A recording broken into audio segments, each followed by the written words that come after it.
Je suis Gwendal Lemasson, je suis professeur des universités et praticien hospitalier sur le CHU de Bordeaux.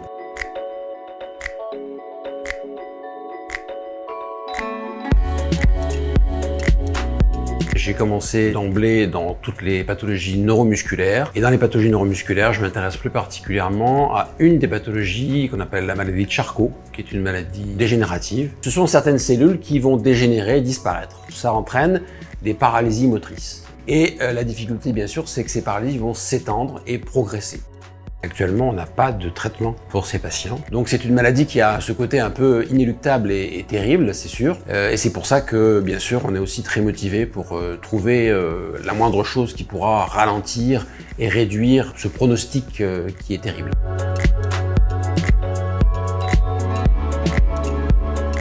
Le projet de recherche s'intéresse surtout à la fourniture énergétique des cellules qui est perturbée. Donc on a essayé de comprendre d'où venait cette perturbation énergétique et comment surtout on pouvait la pallier. Et c'est là qu'est intervenu un acteur un petit peu imprévu, qui est en fait une protéine qui est issue d'un virus et qui a une propriété assez particulière et assez extraordinaire de protéger finalement les cellules de la surcharge de travail énergétique.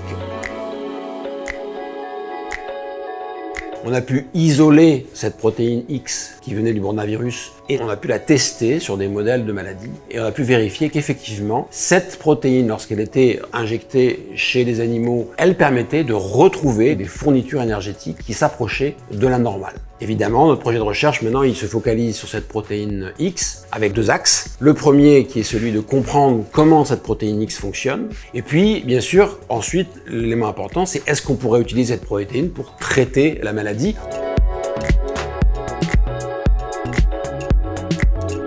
C'est une reconnaissance importante parce que c'est une reconnaissance qui vient d'un comité scientifique de nos pairs qui estime qu'effectivement ces travaux sont importants. Ce sont des recherches qui, comme toutes les recherches, coûtent cher parce qu'il faut de l'équipement, il faut le renouveler sans arrêt, il y a du fonctionnement. Donc tout ça, c'est le fonctionnement normal des laboratoires et donc c'est toujours bienvenu d'avoir un financement de ce type-là.